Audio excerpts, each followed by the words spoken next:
Thank you. So tonight, 2.1 would be approval of the agenda and any changes. 3 would be recognitions, and we don't have any of those at this time. Section 4, administrative personnel appointments. We have 4. 4.1 will be appointment of specialist, curriculum and instruction.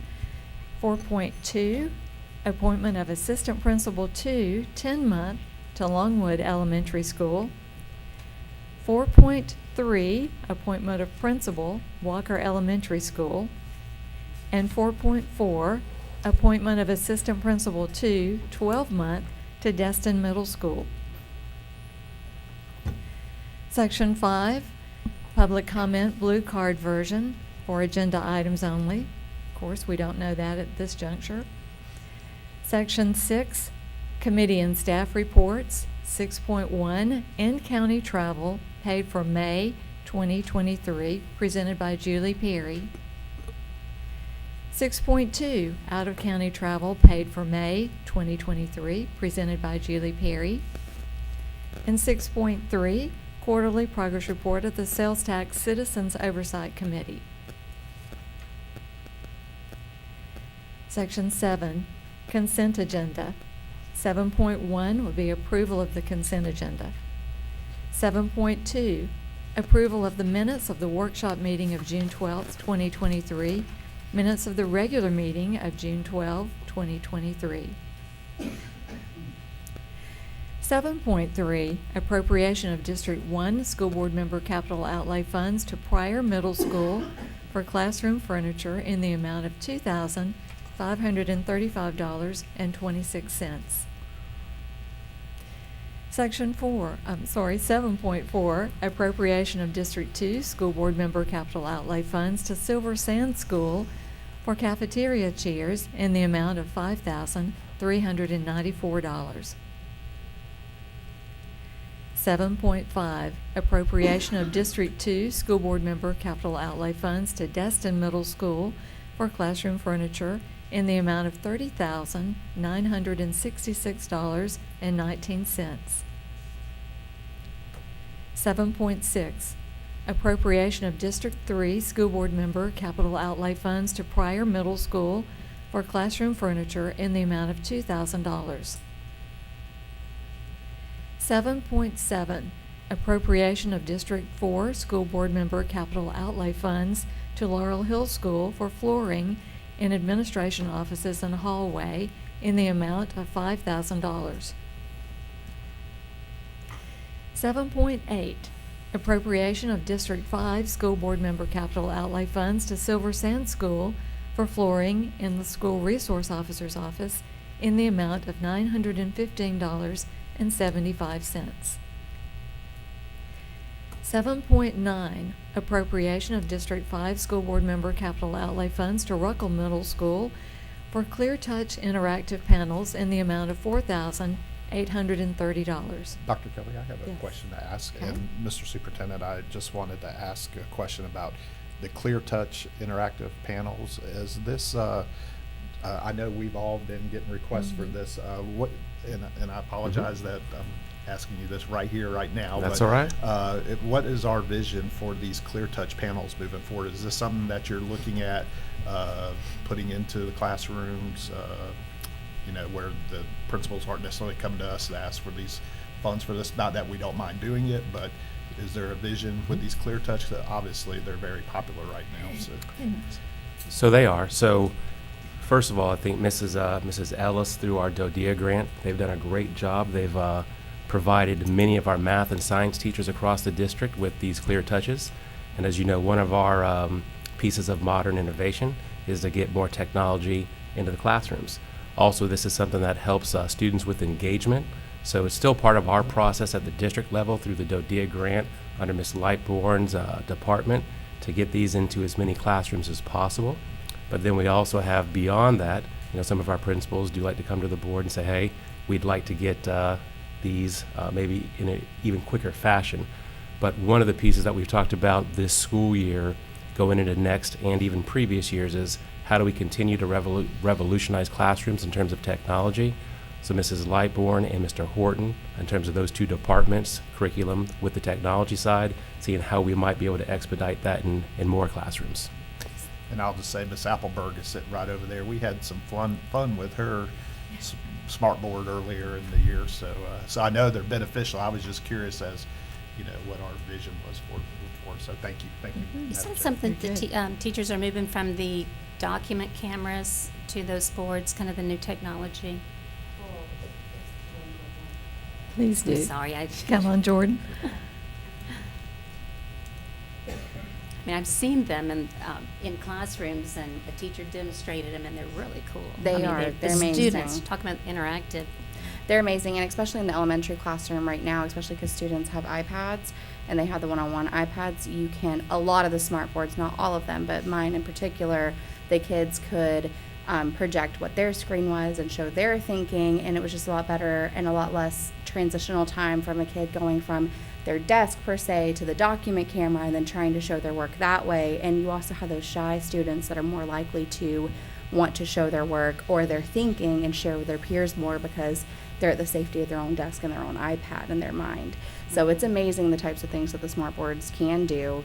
The one that I had tons of different things that were on it, and I mean I could create actual like lessons and like games from it. It had all of that, and then it also had a library that goes along with it that teachers from across the nation have made different types of learning games, and you could pull from that as well, which was very, very beneficial. Very impressive. Yes, yes, it was nice. So we're looking technology with all schools. I mean, elementary. That As we go into the future, absolutely. Right. And while we're on this topic, Miss Ellis, if you come forward.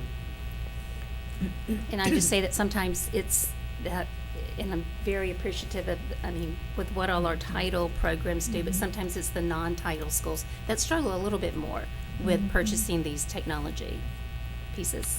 And to share a little bit, because we've been doing this for, I think, a couple years now. Yes, sir. And just We've kind of been- share what we're doing. We through DODEA, we have instigated what we're calling in the latest DODEA grant, $2 million, and it focuses on a technology-enhanced classroom, a TEC. Matter of fact, teachers are being trained today as we speak on the technology and what we provide through that, and as other school, and as it's not just, I mean, we provide for our DODEA schools, but then, of course, other schools that are not part of DODEA would like to get involved. So we use in DODEA a large monitor and an iPad Pro where the teacher has the ability to walk around. So you have your Clear Touches, which is a large monitor that's kind of a computer monitor that's a touch screen. The teacher can interact with it there. And then DODEA uses a large monitor and an iPad Pro, which gives the teacher the ability to walk around the classroom, as well as they get instructed on Apple Classroom where they can control student iPads. For example, when you are in Apple Classroom and students have iPads, if I can see the screen of every student on one screen in front of me as a teacher. So if a student digresses to somewhere to another place, I can lock him down real quick and then walk over to him, get him back on, or her back on track. So there's a lot of teacher control and a lot of fun that teachers are being able to engage with this. So we're super excited about the technology through ClearTouch or through the Apple iPads and the TEC classrooms. You'll be seeing that the doors of their classrooms are going to be marked with a huge sign that says this is a TEC classroom. Ms. Ellis, you were saying a DODEA grant. Yes, sir. Could you just tell everybody what DODEA grant is? So DODEA is the Department of Defense and Education, and because of our large military population, we are able to write grants. They are competitive. They're not like title funding where you're allotted money. They are competitive grants that we write. And a school has to have a minimum of 10% military population. We wrote these for secondary schools. You could write them for, we had one a few years ago that included elementary. So I particularly write one about every other year, but they can be written. Right now we have 2 live ones that are $3.5 million that are 2 live right now. But over the course since I've been here in the last 10 years, we've had over probably $10 million in DODEA funds. Wow, that's pretty amazing. That's awesome. All right, thank you. And just Thank you, one Ms. other piece Ellis. while we're on this topic, because we don't necessarily always talk about technology in the classroom. So Ms. Lightbourne, if you would come up. And to share just a little bit about the coordination with Mr. Horton's group, also with how you're bringing teachers to a particular middle school to see this live and in action so they can go back to their school and be more comfortable. Yes, so Pryor has really taken this to the next level. So they have had this, every classroom has Clear Touches, and some have both Clear Touches and the Apple TVs. And so those are used, they're integrated into their curriculum. When you go, if you go to Pryor and you walk into a classroom, you will automatically see it in use. It is what the kids do. It's not just something extra. So that is where a lot of teachers and principals have already gone to see it in place, which is why you're getting a lot of these requests, because they've seen it in action, and it really has enhanced the learning at Pryor, and the engagement factor is huge. So I would say, as a school, that is the school that has embraced it, and it is in complete use at this point. And that's where we send folks. So you have observation classrooms with the technology, and other teachers can go. Yes, Yes, ma'am. unofficial Great. observation Okay. classrooms, but yes. Yeah. And the teachers at Pryor have been very gracious in That's great. allowing folks to come in and see their classrooms in action. So, Thank you. mhm. And then finally, just, my ending comment on that, thank you for that. But I know in that pillar there, modern innovation, I just thought it was interesting, as many requests as we've gotten so far, just to share with the public, what our vision is. And that is, like you said, Pryor, to get a school exactly like Pryor, where they're all using it, and to see the rewards of that in the future. So. And we have more requests out there that I know Yes, we have been, do. people have been reaching out, wanting to, when I get my budget money, and when I can help. I'm more than happy to. And Dr. Kelly, I'd like just to make a general comment about when the public sees these items on here, and it just so happens on this agenda, every single board member has a capital outlay on here. And I know people are aware of the sales tax money, but this is a separate issue, and it's also separate from the district capital plan. These are things that board members are requested. And you see the variety there between classroom furniture to technology to flooring to just about everything. And so our board works real hard to make sure that we try and meet these needs as much as possible. So again, each of us has an item on there, at least one item this time. And this isn't sales tax money. This is a separate fund, but it's great to be able to fill these needs. And of course, as you see, things are expensive. Items are expensive. It doesn't take long to knock out several thousands of dollars on an item, but it's all for a really good use, of course.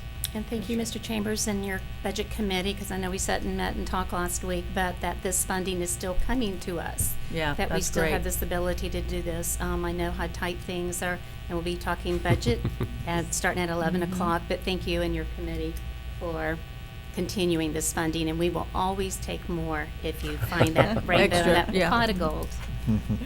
Yes, ma'am. Thank you. Thank you. Anyone else? All right, that moves us to 7.10, I believe. Budget Amendment Number 9, Fiscal Year 2022-2023, presented by Julie Perry. 7.11, Monthly Financial Statement for June 2023. 7.12, Invoices to be approved for payment, presented by Julie Perry. 7.13, Payroll Warrant Register and Accounts Payable Warrant Register totaling $43,021,345.38. Self-help insurance claims and fees totaling $2,393,734.09. And bank transfers totaling 0 for May 2023. Julie? Excuse me, I just Sure. realized I made a typo on 7.11. Okay. That should be financial statement for May. I attached the May, and so I'm gonna need to change the title and everything to May. To May instead yeah, of June I'm for sorry. 7.11. Thank you, Julie. 7.14, Fiscal Year 2022-2023, Inventories from all schools and departments, presented by Julie Perry. 7.15, letter of engagement between the School Board of Okaloosa County, Florida and Carr, Riggs and Ingram LLC to audit school internal funds for year ended June 30, 2023, presented by Julie Perry. 7.16, RFQ 24-01, Instructure, presented by Vince Wyndham. 7.17, RFQ 24-02, Frontline Education, presented by Vince Wyndham. 7.18, RFQ 24-04, Newslia, presented by Vince Wyndham. 7.19, Contract for RFQU 23-01, Construction Cost Engineering Consulting Services, presented by Vince Wyndham. 7.20, renewal of ITB 18-22, Services to Inventory Capitalized Property, presented by Vince Wyndham. 7.21, tag-on bid purchase over $50,000, Playmore Recreational Products and Services, presented by Vince Wyndham. 7.22, tag-on bid purchase over $50,000, Kids Talk Place and Stepping Stone Group, presented by Vince Wyndham. 7.23, tag-on bid purchase over $50,000, AMN Allied Services LLC, Career Staff Unlimited, Community Rehab Associates Incorporated, doing business as CRA Jackson Therapy Partners, Princeton Staffing Solutions, LLC, IES, Invo Healthcare Associates, presented by Vince Wyndham. 7.24, exempted purchase over $50,000, Aptigee, presented by Vince Wyndham. 7.25, exempted purchase over $50,000, Mosul, presented by Vince Wyndham. 7.26, exempted purchase over $50,000, Career Staff Unlimited LLC and Princeton Staffing Solutions LLC, IES, presented by Vince Wyndham. 7.27, Service Agreement Number 24-10, Kelsey Marlowe, presented by Vince Wyndham. 7.28, Service Agreement Number 24-16, Emerald Coast Science Center Family Science Night, presented by Vince Wyndham. 7.29, Service Agreement Number 24-17, Emerald Coast Science Center Guided Dissection, presented by Vince Wyndham. 7.30, Service Agreement Number 24-18, Emerald Coast Science Center Planetarium Program, presented by Vince Wyndham. 7.31, Service Agreement Number 24-19, Emerald Coast Science Center STEM Field Trips, presented by Vince Wyndham. 7.32, Service Agreement Number 24-20, Emerald Coast Science Center Science Enrichment Program, presented by Vince Wyndham. 7.33, Service Agreement Number 24-21, Emerald Coast Science Center Science Matters Program, presented by Vince Wyndham. 7.34, Sale and Disposal of Surplus Property, presented by Steve Bolton. 7.35, Agreement for School Resource Officer Program between the School Board of Okaloosa County, Florida, and the Sheriff of Okaloosa County, Florida for 2023-2024, presented by Steve Horton. Dr. Kelly, can I make a Yes, comment? sir. So I'm really excited to see this agreement here, just to let the public know that our partnership with the Okaloosa County Sheriff's Department is second to none throughout the state, and because of that working relationship, we are actually looked at as one of the top school resource officers, not only in the state of Florida, but in the entire United States. So it's really exciting to see that once again come up, and that we have such a great partnership with our school, with our Sheriff's Department and the school board itself. So. Absolutely. It is a model program for the state and has received a number of accolades for being such. When did we start with SROs? Was it in the 90s? I had one in the 90s at Laurel Hill, so, Mhm. I know in 1998 we had them. yeah. So, I just don't think they were in all I the think the very schools, first though. one was at Yeah. Walter Beach High School. Yeah. so And what, around Nice 30 for years. school, too. I'm sorry, That's- what, Dr. White? Well, I mean, It's if I been- remember, yeah. city had something That's to do correct. with Fort Walton. Well, first it And- was the city, wasn't it? and The yeah. County. Just at that I school. remember well, around 95, 96. I think so, too. Nice still. Mid-90s. So we're heading to 30 years of that Yeah. relationship. Approaching. And I just wanted to add, as you know, we have a school resource officer in every school, 2 in our high schools. And going back to that partnership, agree, something that we absolutely value and appreciate. But we also appreciate our county commissioners because they set aside funding for this, where in other school districts, it's 100% on the school district. And this is more of a 50-50 model. So thanking the county commissioners, the sheriff's department for that partnership that they have with our school district. And I always appreciated what the sheriffs said when they spoke about this program, that 30,000 students are citizens too. Absolutely. And that's what they're there for. Absolutely. So 7.36, vehicle maintenance, inspection, and repair agreement with vehicle lease option between the School Board of Okaloosa County and the Okaloosa County Board of County Commissioners, as we were just speaking of. And 7.37, we would never have seen, except for our sales tax program, surplus of school buses presented by Jay McGinnis. And I was talking with Mr. McGinnis the other day and getting with him about some of the age of some of the buses that we're surplusing. And I remember we didn't even have buses in those years. They would have been new. And so we've come a long way. And he and I were laughing about that and everything. It's glad that we can do that now. Well, I think it's interesting. You're looking at the years of the surpluses on here. It looks like we're finally getting rid of all the 20th century buses. Exactly. That's what I was So, saying. We finally got the in. majority of them. So. in this. There you And go. we just got some new ones, didn't we, in the last few weeks? Yes, ma'am. So the 15? 15 that we purchased for this past school year, as you know, it takes about a year for them to be built. Mhm. So now they're starting to roll in. So I believe by the start of this upcoming school year, we'll have our 15. But Jay, you want to come give us just an update on that? While he was coming up, I was wondering, what are you more excited, seeing the new ones coming in or the old ones leaving? Going out. That's a tough call. Both ways, yes. So we ordered 15 new ones in September after the budget last year. We got 6 of them in 2 weeks ago. The other 9 should be rolling in this week, hopefully next week. So yes, they'll be here by the beginning of school. And then we'll be getting rid of these to make room, which is a good thing because we need the room. And we're not to the point where we're holding buses anymore for emergency purposes.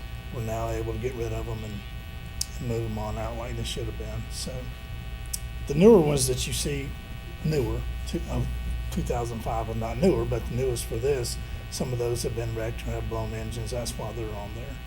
But yes, we're starting to slowly get rid of all of our old ones to make room for the new ones, which is a good thing, positive.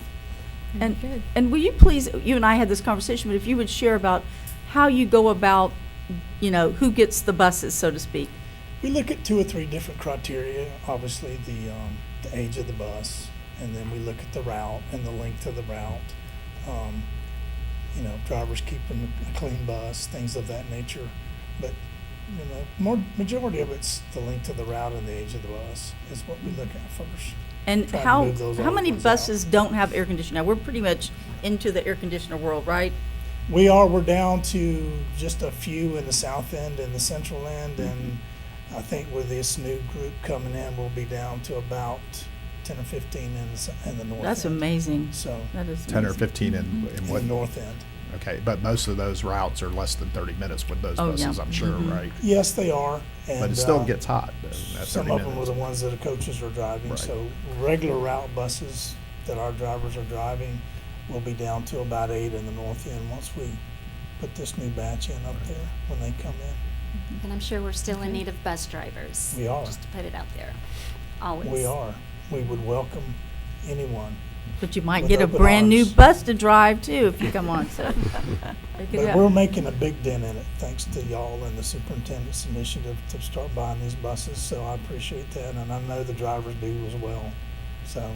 Absolutely. Yeah, that's And the great. students. And I just want to remind this board that if you go back a number of years ago, several years ago, we didn't have a school bus replacement program. And under the leadership of this board, we now have one. So going into this upcoming school year, the 23-24 school year, by this time next year, we will have replaced 90 school buses over the last 3 to 4 years. Yep. And that we have approximately 160 buses in the fleet at a time. It's almost 90 new buses out of the 160. So just really appreciate the support of this board. And you know, when we got the first brand new ones we got were 20s, I think, 2020, wasn't it? That's first. And you know, I remember sitting here and we were so excited to get out there to see them. But I was telling Jay, I mean, you know, a school bus is an iconic symbol of a school district. And while we were trying to get along with, you know, our plans for the sales tax, which we're not buying buses with sales tax money, that's a different thing. But just, you know, that was something we could get those buses out there and the people could see that we were making strides and saying getting done what we said we were going to do. And one of the things, you know, that we all know that we had hanging on us was a banner about the worst bus fleet.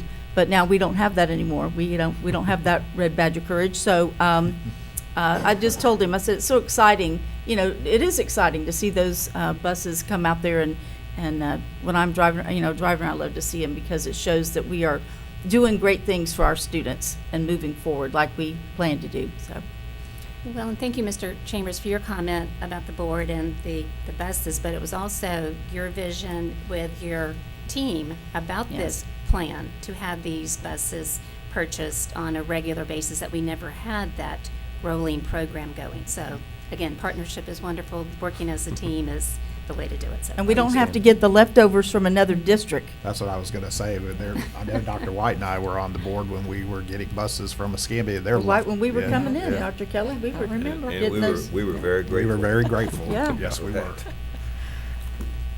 Anybody Thank you, else? Jane. Thank you very Thank much. you and your team for All right, thank you. And that moves us to 7.38, contract between the School Board of Okaloosa County and the Northwest Florida Ballet, Inc. for the 2023-2024 school year, presented by Jeff Palmer. 7.39, School Readiness Provider Contract, presented by Jeff Palmer. 7.40, Cooperative Service Agreement between the Florida State University and the School Board of Okaloosa County, presented by Amy Bowles. 7.41, Cooperative Agreement between the School Board of Okaloosa County and the Early Learning Coalition of the Emerald Coast, presented by Zoila Canuza. 7.42, IT Seat Management Outsourcing Agreement Contract Modification Agreement Change Order 21 by and between the School Board of Okaloosa County, Florida and CACI, Inc., Federal, presented by Dustin Keith. 7.43, Contract Agreement between the School Board of Okaloosa County, Florida and Panhandle Area Educational Consortium, presented by Christy Corbin. 7.44, Virtual School Services Agreement between Imagine Learning and the School Board of Okaloosa County, Florida, presented by Christy Corbin.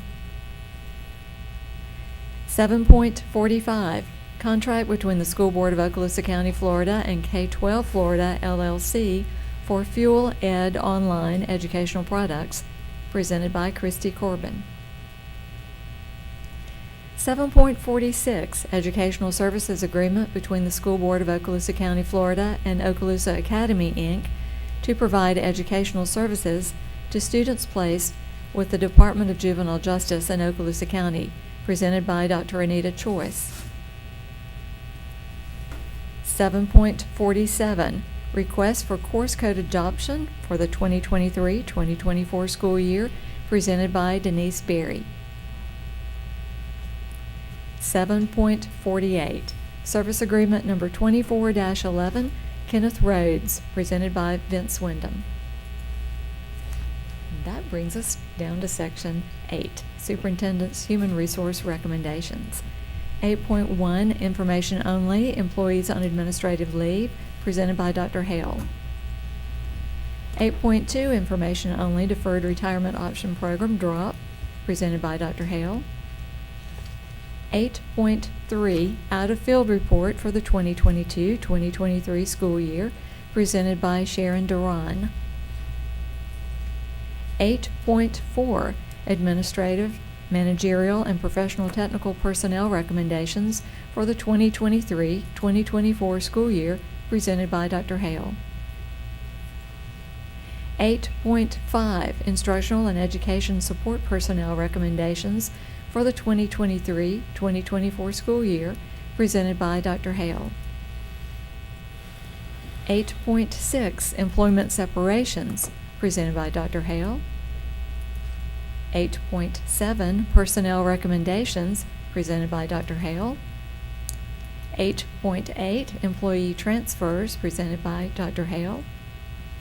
8.9, reinstatement, reimbursement of sick leave due to line of duty illness, injury, or medical exam, presented by Dr. Hale. And 8.10, leave without pay, presented by Dr. Hale. And that would bring us to Section 9, discussion agenda, which we didn't have anything moved there. Section 10, 10.1, program status report by the board's representative to the construction program. No report this morning, ma'am. 10.2, TPM program number 6, task order number 37, pre-GMP for sales tax HVAC projects, presented by Dr. Smith. 10.3, program number 6, task order number 36, time and materials concrete repair at ramp schools. And that brings us to Section 11, attorney's business. No report this morning, Madam Chair. Thank you. Section 12, 12.1, out-of-state trips, and 12.2, superintendent. Thank you, Madam Chair and School Board. Do have a few items that I want to share with the board, and then a couple updates from certain folks in our departments. First of all, I want to say, as you know, the summer is a busy time, and each of our departments, many of which are here right now, are working extremely hard in preparing for the upcoming school year. And I know my sentiments as well as your sentiments. Really appreciate everything that they're doing. I sometimes giggle. Sometimes folks will say, do y'all work during the summer? And I think these folks here would kind of giggle because they know all the work and time and effort it takes to prepare for the upcoming school year. And so I just thank those departments. And I also want to say this school board has made mental health a priority. And as we go into this upcoming school year, just wanted to give you just a little bit of update on some of our providers. I do appreciate Ms. Lamb and her department in making mental health a priority. And you look at the 2022-2023 school year, we had approximately 37 mental health providers in the school district. Go back 7 or 8 years ago, nowhere near that number. For the upcoming school year, 23-24, we'll have approximately 43 mental health providers. So at every high school, there is a mental health provider and another half provider as well. So increasing those services at our secondary schools to include middle school. Many of those schools have a full-time, or all of those schools have a full-time mental health provider. And then you go to the elementary level, that's where some of them might share, but we're working hard to get even towards the mental health counselors or services even at the elementary level. As you know, we have CDAC, and CDAC's that thing I kind of tease on, that nobody knows what CDAC stands for, to include CDAC. It's just something that they call themselves, but it's a mental health service provider, and a lot of their emphasis goes on preventative measures, but they also do provide mental health measures as well. So 5 additional mental health providers for this upcoming school year, so very proud of that. I think you'll also know, as we go into this upcoming school year, we'll continue with the mental health campaign, working with our schools and keeping that information out there for our students and our employees. Then I'd like to thank Mrs. Ard and her group, our ESE department, again working hard over the summer. As you know, dyslexia is something that has become even more prevalent today, or I should say maybe more out in the open today. And Mrs. Ard and her department have worked hard in getting Orton Gillingham training for our teachers, And a component of that is helping with a wide variety of strategies that can also help students with dyslexia. This summer, 40 more teachers will be trained this summer in Orton Gillingham, our ESC teachers. So I just very much appreciate Ms. Ard and her group of getting on this and providing this service for our teachers and ultimately for our students. I could go on and on construction updates. And as you know, as you drive throughout this school district, there's so much occurring. But I want to highlight just a couple things. Longwood Elementary, as you know, was the lone school that they did not necessarily have walls. And now this summer, those walls will be in place, and that's a huge upgrade Yay. for Longwood, as well as roof being replaced there as well. So Longwood is seeing a huge renovation to their school. Also, when you look at Baker's bus ramp and additional parking, that's underway right now. And I think if we brought Mr. Martello in here and said, what do you think about that? He's going to say that's absolutely fantastic. And I know Ms. Ivanchek, who goes over there often, you know what that area looks like in terms of when people are coming in trying to find parking. So that's going to be big for the whole Baker community. Then you look at Northwood on a similar vein. The new front car rider line in the front canopy that started, and that's going to be a huge help for the car rider line. So I mentioned these specifically because we have classroom additions going up, multi-purpose buildings going up, cafetoriums. We're in preparation for new school construction, buses, paving, all of that. But there's these type of things that are happening as well. And as Mr. Meyer shared with me about Lewis and starting at OTC, the cooling towers are going in as well, and that's a huge venture as well. So a lot happening on the construction front. And Ms. Lightbourne, if you would come up, if you would, on two areas, kind of goes back to the technology situation. One of the things that we're looking at is piloting a program that deals with those Oculus, I always call them glasses. I don't have the exact verbiage, but I just appreciate Ms. Lightbourne and her crew continuing to look at technology, modern innovation, and what we might be able to do for our students and teachers.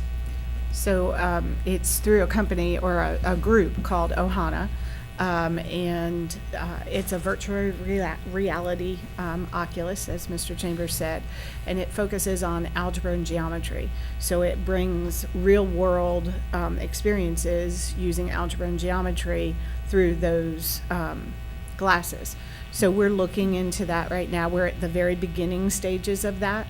I don't have costs or anything like that yet, but we are looking into that. We actually have a meeting, I think it's maybe next week or the week after. Mr. Palmer has set that one up, so we'll be looking closer into that. But what I saw on the video is just phenomenal. It looks really, really neat, very engaging, where the kids would really enjoy learning through that method. What students would be? Algebra and geometry. Oh, okay. Yeah, it's what we're looking at right now is focused on real world experiences using algebra and geometry. So through these glasses, they're seeing like what? Buildings. Video, yeah, what- so they're experiencing, Mhm. okay.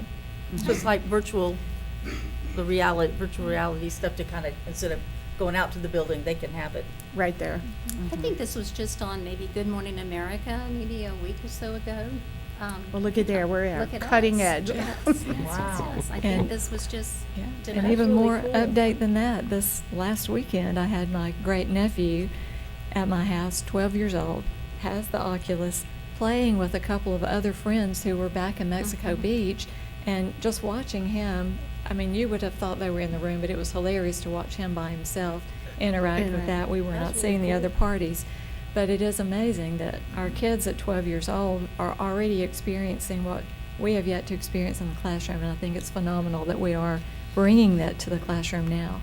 Thank you. So, yeah. Well, and I'll say, I will walk in my son's room at time, and I'm wondering who in the world is he talking to, and he's Exactly. they're doing certain games Yeah. with friends in different areas. So it's what these students are used to, but the same token, if you can take learned algebra and geometry concepts, take it to a real life situation, and be able to apply that knowledge. And then you're looking at the engagement. I think that's something that is worth looking into. Absolutely. Absolutely. The snippet I saw, they were the person, like a builder or going into the situation. So it was pretty cool. That's really cool. Yeah, yeah. And then the last thing I would like Mrs. Lightbourne to discuss before we have Mr. Dean come up and give a safety update is our emphasis on K2, especially reading. And I know Mrs. Lightbourne and her group are really looking at different measures for those students. As you know, these new standards, these new assessments, the rigor has gone up exponentially. So it's always been important to have a strong emphasis on K2, but even doubling down those efforts. So if you just talk just a little bit about that. Well, I'll start with our kindergarten kickstart. So in probably 3/4 of our title schools, we have a kindergarten kickstart this summer that kindergarten students will be able to come in for 2 weeks before school starts, get routines down, understand how to go to the lunchroom, how to go through the lunch line, how to get in line, how to sit in a desk, what does that mean, and just kind of those routines. They'll do some basic academic things as well, but just to get them used to being in a big school without all of the other students being there. So we're really excited about that. So that will start at the end of July, kind of the 2 weeks before school starts. And they'll be able to come in and have a school experience without all the other students being overwhelmed. So we're really excited. Then K2, we are working on, of course, everything ELA is embedded in the science of reading.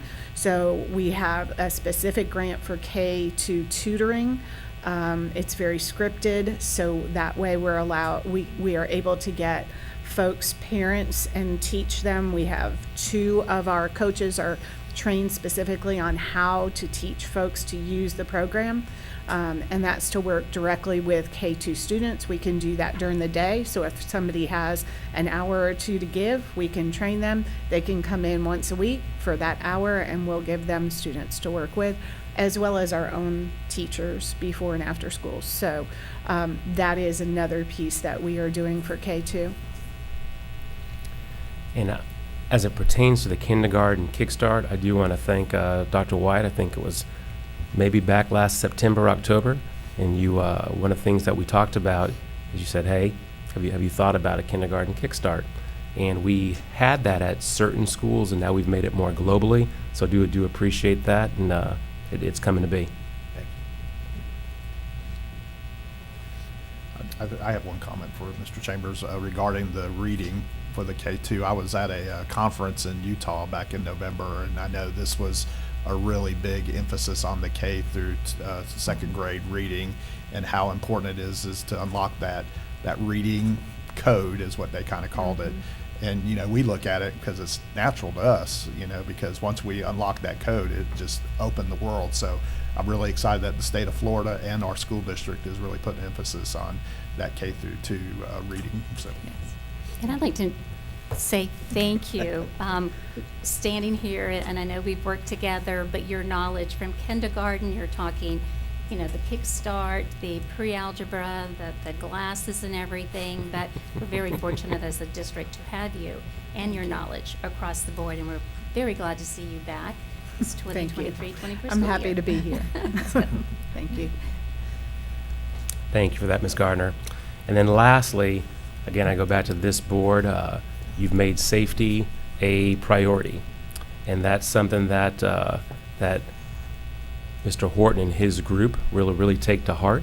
And there's probably nothing more important than the safety of our students and our employees. So with that being the case, Mr. Dean, if you would come forward.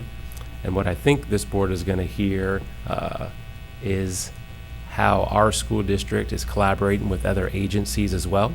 And I go back, Dr. Kelly, that's one of the things that you and I spoke about a long time ago, is the coordination with other agencies. And I think that you're going to see that is now occurring to an even greater extent. Good morning, Madam Chair, Superintendent, honorable members of the board. Just wanted to give you a brief update on where things are at with Okaloosa County, and that in fact we are a safe and secure Okaloosa County School District. There's a couple of updates as far as information that's come out from FDLE that you've probably seen some memos or things on, so I wanted to make sure that we were available to answer any questions that you may have for those, and kind of let you know how things are going out of our department throughout the summer here as we get ready for school year 23-24. So first of all, thank you, board, for your support, Mr. Superintendent. As you well know, we've increased the size of our department. What that has allowed us to do is ensure that we continue to provide the highest level of service to our schools, as we, as the Office of Safe Schools, serve our individual schools and school-based safety teams. And what we've done with that is we've aligned the positions within our department to be categorized specifically to things such as physical security, compliance, training, threat management and threat mitigation, communications, fire and life safety, and have been able to put that information out to the school and our school-based administrators so they know the roles and responsibilities and who's responsible from our department of each of those specific safety-related items. So there is no delay in response. They get immediate and accurate information when they need it. They know who to reach out to. So we've been able to do that. And that also allows us to maintain the highest level of emergency readiness at the school level, because we've been able to increase our training at the school level with school-based teams. Having that extra person there has allowed us to increase our training regime as far as scenario-based training opportunities, full-scale exercises and things like that. Last year we conducted 912 drills or exercises throughout Okaloosa County School District, to include one full-scale reunification exercise and a full-scale active assailant exercise. Right now, our school security risk assessments are being done, as we have done in years past over the summer. Those are done at the school level. We'll have all of those complete by the end of the summer, which we'll be able to take that information and come back to you and provide a district best practices assessment briefing before we send that off to FDLE as required each year. We also last week just finished our public safety tours. We had a phenomenal turnout from our partners from the state, local, and federal level this year, to include the Florida Department of Law Enforcement, ATF, and the FBI touring our schools. We have all of that information and data back that we'll also be able to include in our district best practices assessment. So we had a phenomenal turnout, and I wanted the opportunity to publicly thank our federal, local, and state public safety partners in doing that. It's a heavy lift to get that many agencies and organizations together to tour every one of our schools. As you're aware, our physical security upgrades have been complete throughout the school district. That being said, we have no intention of stopping there. We will continue to improve upon our existing things that have been done from a physical security standpoint. We applied for and we were awarded the school safety hardening grant again this year. I've talked with Dr. Smith in facilities planning, and we've outlined projects to utilize that funding for as well, that I'm more than happy to explain to any of you. If you have any questions, feel free to reach out to our department with any of those projects, of which I'm sure most of you are familiar with already.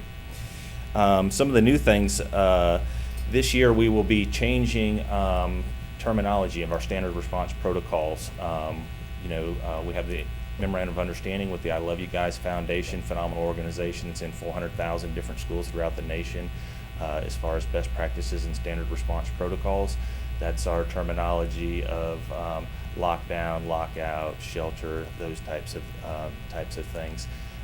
Over the past couple of years, there's been discussions among safety experts and the I Love You Guys Foundation of the confusion that sometimes is between a lockout and a lockdown in that terminology, and we've seen some of that confusion here in our district, and we just want to make sure that parents understand when those call-outs go out, what exactly that means, what that terminology is, and that there's no confusion at the school level as well. So we will be moving to the new current version of the standard response protocols, which is replacing that one word of lockout with the word secure, so there's no confusion between the lockout or lockdown.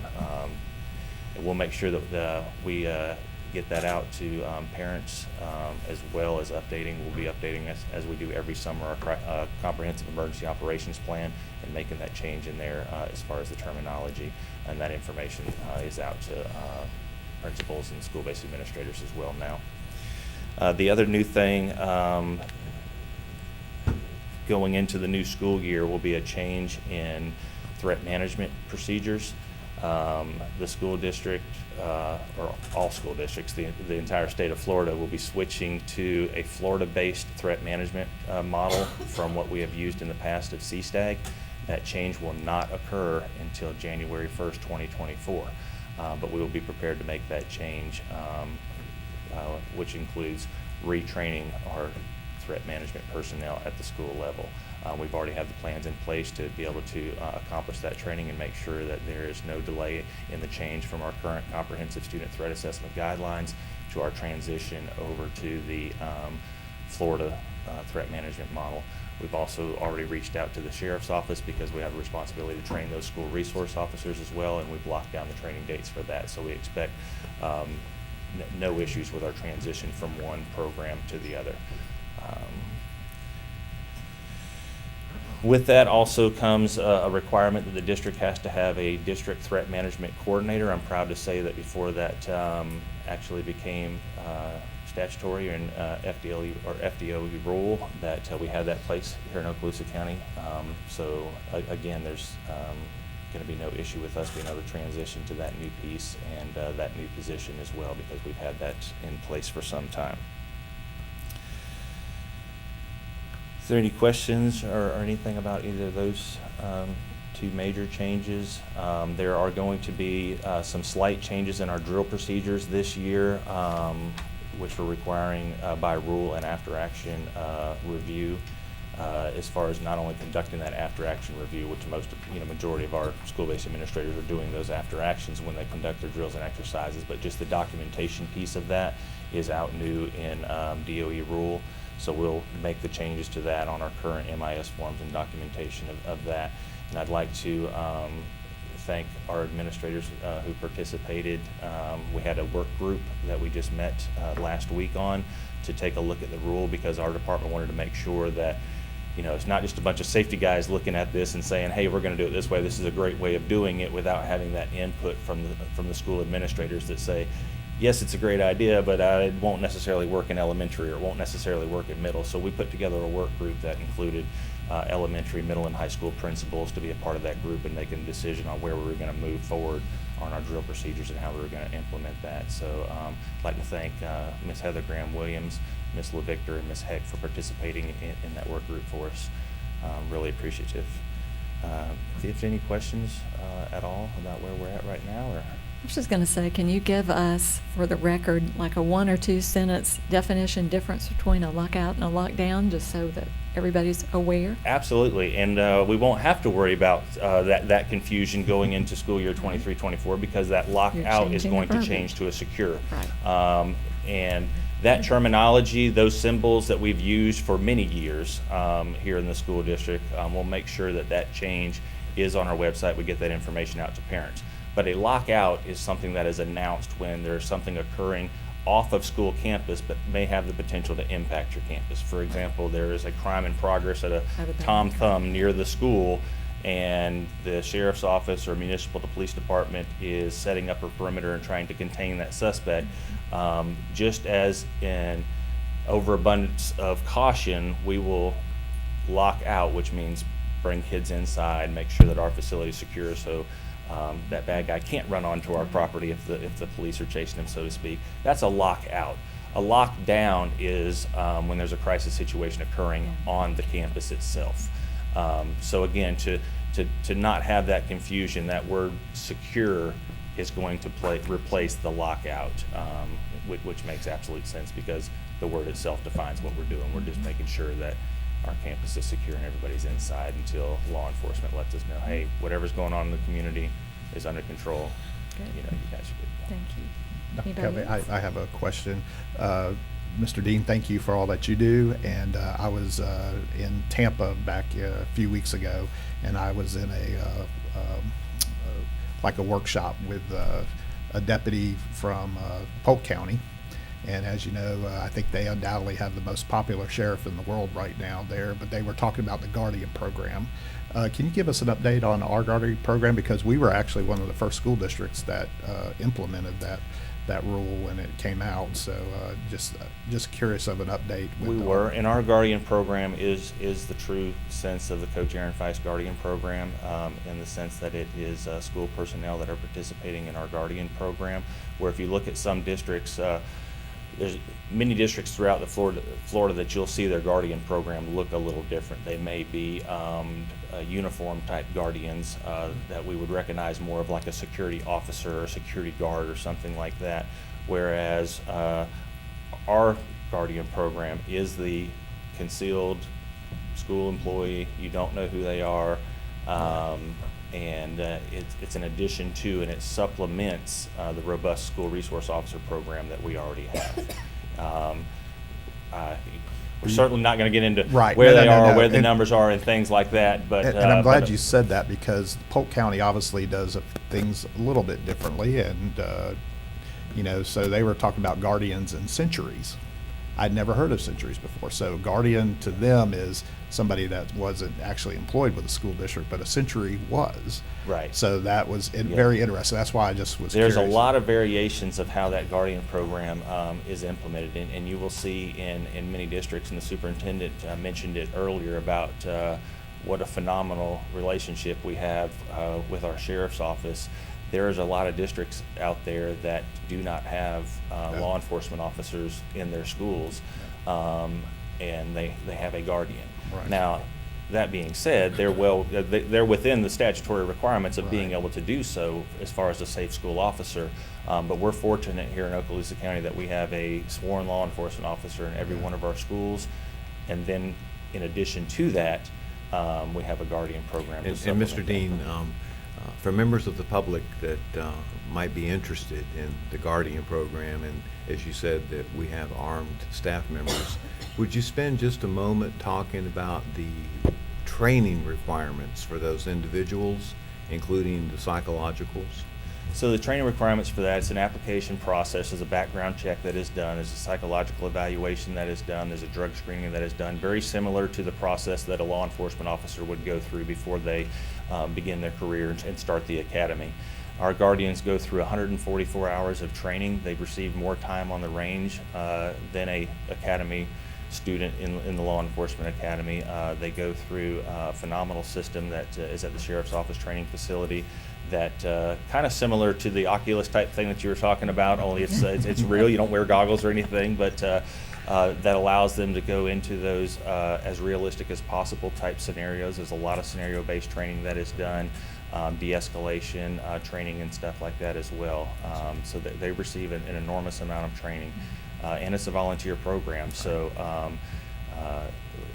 thank you to all of those that are in our district that do willingly participate and volunteer for that program. That's an enormous responsibility to take on voluntarily. Thank you, sir. It's an ongoing training, correct? Is it something Yes. that every year they have to go Yes, back yes. So and- it's ongoing. So that Right. initial 144 hours and the time on the range, the de-escalation, the defensive tactics, all of that part of the training is that one time. Think of it like that one time that a law enforcement officer goes to their academy training. But the rest of their career, they're still going to have, additional training that they have to do. There's an annual qualification piece that's ongoing. there and that type of thing. Kind of like professional development for the Almost, teachers, yeah, just very same similar thing, to professional ongoing. development with teachers. Yes, ma'am. It's important. And just as a reminder to the board, which you probably do not need a reminder, when you look at safety, and I appreciate that question, so you look at our school resource officers, the single point of entry, the Guardian program, our video cameras, our communication devices, and many other things that we can't talk about. But what we've said is we look at layers. We want to have as many layers as possible to make sure that we keep our students and our employees safe. And the Guardian program is one additional layer. And that's something that it's a state program, and it's something that we do implement here in Okaloosa County. Anybody else? Along that line, Mr. Chambers, has there been any change? I heard back and forth on student cell phone use from the state that would affect a safety situation. I don't believe there's a change that would affect the safety situation. I think kind of what you're referring to is the ability for students to have their cell phones on them as a state rule, so to speak. Because if there was a safety situation, students being able to communicate. Right. So that is something that we do work through. But as you all know, we have policy in place for cell phone use just in general. And Ms. Lightbourne, if you'd come forward. This kind of goes to that all-encompassing that you were talking about a second ago, Mrs. Gardner. I know, I was just reading her mind. She was going like, he didn't tell me. And I think there's some additional layers to cell phone usage in this upcoming legislative cycle. Yes, there is a new law out there that does allow teachers to take students' cell phones as they walk into the classroom. Some of our teachers currently do that. They have like the little pocket thing where a calculator could go. They have students put their cell phones there. But there is legislation out there allowing teachers to do that.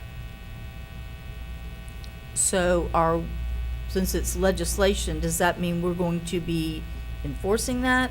Or is that optional as far as, does the teacher have to take the cell phone, or is it just an option? Yeah, I think it provides for the ability for a To be teacher able to to? do that. Okay, so that's Correct. different. So Correct. I'm sure we'll be putting that out to, as we go, to the school year, to So- parents and, We are currently in the process of reviewing all of the laws that have been passed. It's that thick. So as Yeah. we get that kind of nailed down, then remember, there are many of those laws that have to go through rulemaking. So we don't have the exact things that have to go with that law, so we wait for rulemaking on some of them. So we should have what we have that affects the classroom, we'll have done by July, the middle of July. We'll present that to principals, and then we can also put that out in Catch the Wave and something like that. Yes. And I think it's historic, at least my last meeting that I was at with superintendents, the board attorney for the superintendents, I think he said something to the effect that last year there was about 40-something new laws that would impact school districts. And that was a large year. And I think this year it's about 60-something, he said. And so it's there's a lot of work going into preparing for the upcoming school year to get those laws out to schools and to districts. As you said, mid-July, and teachers start back August 1st, so that's a quick. Well, and again, a lot of the laws don't necessarily affect the Right. classroom, but affect how we do things at a district level. Like, there's also legislation that talks about the lowest math level students as well as reading now. So Mr. Chambers talked about dyslexia. There's also dyscalculia. So there's lots of other pieces there that we've got to work through. Again, we have to go through rulemaking. To be honest, last year, rulemaking, there's still things that are going through rulemaking from last year's legislation. So that what would affect classrooms immediately, principals will have by July, and they'll be able to present that to their teachers when school starts if there's something that a classroom teacher really needs and that would impact their classroom. And at the last board meeting, this board authorized several public hearings that'll come up at the end of July for certain policy revisions and your student code of conduct, and all of those that have already been put out there contain legislative changes. Correct. Anybody else? The last thing I would like to say is just thanking Danny and his group, as Mr. Dean and his group. As you remember, Mr. Dean was a department of one. Now we have a Safe Schools office. And what many don't know is behind the scenes the work that takes place by Mr. Dean and his group. But I do want to thank him. When we do have safety incidents at schools, we try to get communication out to families as soon as possible. Mr. Dean coordinates that with the principals. And there's even some adjustments that he'll be making for this upcoming school year, so always striving to do things even better. But I think when you look at across this state, Mr. Dean is looked at as one of the leading safety specialists in the state of Florida, and we're just very fortunate to have him. And I'll concur with that. That workshop that I was at, actually Okaloosa was mentioned in that workshop, so that was a great Appreciate that. accolade to us. So. It might be best that we stop talking about how wonderful our people are because of all the jobs that are being advertised, and the salaries that people are trying to bribe these individuals, so we might just not keep talking about how wonderful our people are. We They don't won't want to come lose after them. 'em, right? They won't come after them. Thank you. That's all I Ms. have. Dean. Thank you. Appreciate it. I'll just make one final comment that we are so proud of the foundation that Sheriff Ashley laid for us with the School Resource Officer Program and the County Commissioners as our partner. But we certainly appreciate Sheriff Aiden and what he does for us today and his whole department and staff. They continuously keep us updated and informed and remain active partners with us. So I just wanted to put that out there too. Thank you to all of those fine gentlemen. So that brings us to 13.2, which is board members' announcements and/or requests for information. And I think this morning we'll start with Mr. Bryant. No, nothing this Nothing else? morning. Yeah, just Okay. hope everybody's enjoying the summer. So, Well, we'll look forward to your next construction yes. representative meeting Thank you. update. All right, Dr. White? Nothing Thank you. Ms. Gardner?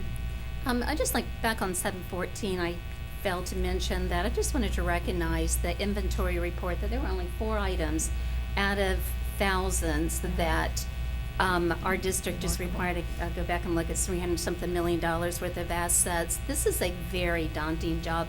Normally it's a secretary, a custodian, a bookkeeper, somebody who has this long green sheet, and they have to go out and they have to find out where's that data projector. 38 different Where's- campuses, yeah. Exactly. Where's, what do you mean a cafeteria table's been moved? But it's amazing how teachers can move from one room to another classroom, and all of a sudden, document camera, they put it in a nook and cranny, and you go to look for it with the auditor in the green sheet, and you can't find it. So to say of all the assets, thousands that we have, that just these 4 items, it states that they were missing. I just say they're misplaced because they're in the school somewhere. So just want to recognize those individuals that have that responsibility, because it's a huge responsibility. It is. Huge. And I'm looking forward to Thursday, the huddle. And I was with a couple of new assistant principals, and young, and they're excited, and it's going to be great to see that we're all together with a common goal, common vision, and try to learn all these new assistants, and that we have these That's new right. leaders that we have Get all the coming on. names. So it's a lot of new. But that's all. Thank you. Thank you. Ms. Evancho? Yeah. I do have an item, board members. I want to take you back to the fall of '21, and I think Dr. Kelly was with me. We went to a conference, which happened to be a women's conference, sponsored by the Okaloosa County Commission on the Status of Women, and we had our state's attorney, Madden, was there, and some others, and the topic was about human trafficking as it relates to Okaloosa County, and we got some pretty stark, shocking statistics about how vulnerable our county is with the I-10 corridor to the north, and then the Gulf of Mexico, the boat traffic to the south. From that, I later Human on got trafficking. with Mr. Chambers, because the commission had asked me because I was there to look at what the school district could do. And so I talked with Mr. Chambers and created a proclamation to bring to the board, which we approved on actually Valentine's Day, the 14th of February in '22. And the function of this proclamation was just to cement our support to efforts in educating particularly our students, because part of the knowledge we found is that the vulnerable age of particularly young girls and women from about the age of 10 to 19, and so that's very vulnerable for our students. So we, as a board, we voted this in, that we would do things that we could do to help educate our students. So I want to tell you about what's happening now. I wear another hat in that I am the vice president of the local Fort Walton Beach Women's Club, and that Women's Club has taken on an initiative to get some information out to students. So this week, in fact, this Wednesday, members of the Women's Club are starting with an initiative where we're going to be putting these stickers, and they're not this large, I'm just did this big to show you, on the stalls of the restrooms and locker rooms in all of our secondary schools. And I know they've worked with Mr. Horton and Mr. McGinnis and Mr. Chambers on the legality and everything, but what we're doing is starting at Pryor Middle School, and Pryor was not chosen because there's any kind of problem there, but just to make it a starting point. So this Wednesday at 10:30, we're going to be there and begin putting these stickers on these stalls. And I think this is a great attempt to educate our students and our employees about the possibility of the problem of human trafficking. Just a few weeks ago, along with the leadership of Commissioner Carolyn Ketchel, the Status of Women Commission went and put these stickers, same stickers, in the stalls at the airport. So they're taking those kinds of public places. But the Women's Club has taken it on. They paid to get the stickers printed, so it doesn't cost the district anything. And they're working with, of course, the custodial staff and these. So I know that Dr. White, because he is the board member for Pryor, will be there. But all of you are invited to come and see this, and I'll certainly let you know when they move to schools, secondary schools that are in your zone. But just wanted to let you aware that we're doing this, and I think this is an important initiative along with some other things we're doing, again, to keep our students safe and give them this information. So that's happening on Wednesday. Good. Thank you. Will this go on male and female, all Yes. stalls? Mm-hmm. Yes, Wonderful. all. Mm-hmm. Great. Like Great. it. Love it. Thank you. Thank you, Ms. Ivanchik. I think that's a worthwhile cause, Mhm. certainly for our students. Absolutely. So I just have one thing, and it kind of ties in with a number of things that we've all said today. So having been at the district level, as Ms. Gardner has too, certainly understand that summer is a time when you are all ginning up and working so hard, working overtime. I see cars out here on the weekends, sometimes late during the afternoons. So thank you for what you're doing. I know that you really are churning wheels and putting out information and getting it totally refined so that when you put it in a principal's hand, it is in perfect state as it can be. So thank you for that. And the last thing I'll just say, a reminder that time is flying by so quickly. I know y'all love for me to give these calendar updates. I don't wanna We hear are only a month and a week out from our teachers coming back. So time is Unbelievable. it's just flying by quickly. And that's all that I have for today. And so that brings us to section 14, public comment, the yellow card version, which would be general public comments. And I don't see any public hearings for this evening. And district staff, you have anything to add? No one? Sheila, you don't have anything else you can give us? Come on, Sheila, you got something else. Dr. Hale, Julie, Patrick, Jordan, nothing today. Anything else? Then that brings us to a conclusion. We are adjourned. Thank you.